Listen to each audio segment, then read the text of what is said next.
अब हम आपको दिल्ली के एम्स में हुआ एक अनोखा ऑपरेशन यानी सर्जरी दिखाएंगे। देखने में आपको ये किसी आम सर्जरी और आम ऑपरेशन थिएटर की तरह लगेगा, लेकिन इस ऑपरेशन के दौरान वहां डॉक्टर और मरीज के बीच जो संवाद हुआ वो आपको सुनना चाहिए। हाँ जी, युक्ति शुरू हो जाओ। हनुमान चालीसा जब तुम्हारा ब्रेन ट्यूमर निकाला जा रहा है, लाइक किसा दीजिएगा। श्री गुरु चरण सरोज निज मन कुछ बने रघुबर विष्णु जीवदाय कल्याणी कल्याण के पवन कुमार बलवती विद्या या पतियान जय जय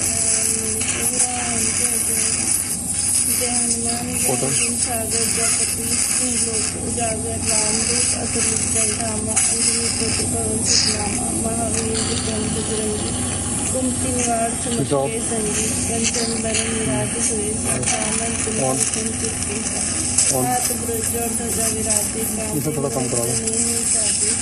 सुमन केसरी नंदन तेज प्रताप महादेव वंदन विद्यावान गुणयति चातुर राम काज। ये आवाज 24 वर्ष की युक्ति अग्रवाल की है। ये वही लड़की है जिसका इस वक्त ब्रेन ट्यूमर निकालने का ये ऑपरेशन, ये सर्जरी चल रही है। युक्ति अग्रवाल अपनी न्यूरो सर्जरी के दौरान हनुमान चालीसा का पाठ कर रही थी। एक बार फिर से सुनिए कि डॉक्टर और मरीज के संवाद की खास बात क्या है, अगर आपसे पहले छूट गया हो तो। भीम रूप धरिया सुधारे रामचंद्र के काज सवारे लाए सजीवन लखन दिया श्री रघुवीर हर्ष उल्लाए रघुपति की नहीं बहुत बड़ाई प्रिय वृद्धि संभाई सहज बदन तुम्हारे जब अस्पृश्य कंठ लगाए संकालिक समाधिक। हाँ जी, सर्जरी कर रहे इस न्यूरो सर्जन ने अपने मरीज से कहा कि वो इस सर्जरी के दौरान हनुमान चालीसा का पाठ करें, और युक्ति ने बिल्कुल वही किया।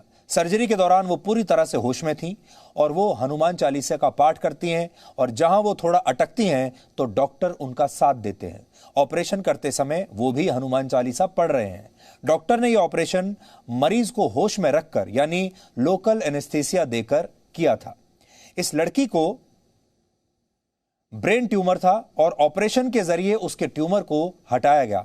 इस तरह के सर्जरी को, जिसमें मरीज को होश रखकर सर्जरी की जाती है, उसे साइंस की भाषा में अवेक क्रेनियोटोमी कहा जाता है।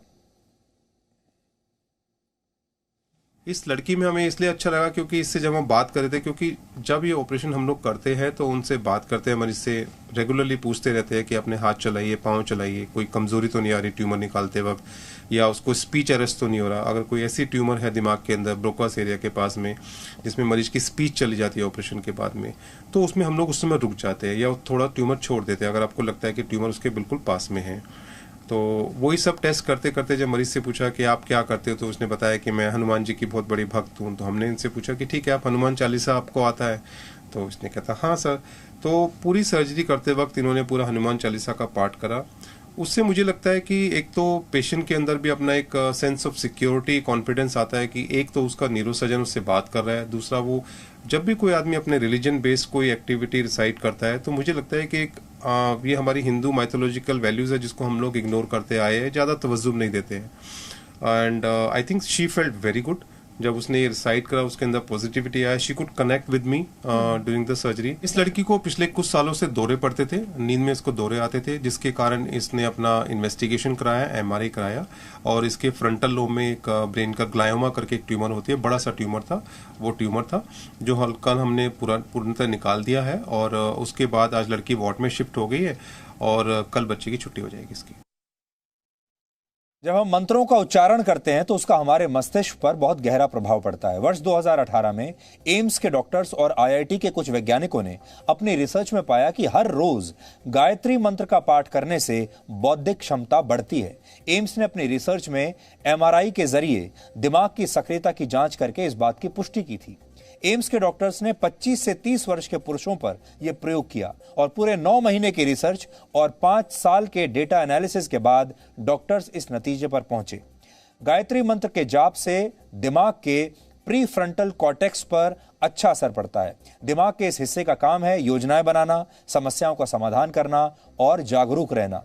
शोधकर्ताओं ने अपने रिसर्च में पाया कि गायत्री मंत्र का पाठ करने वाले लोग ज्यादा खुश रहने लगे थे।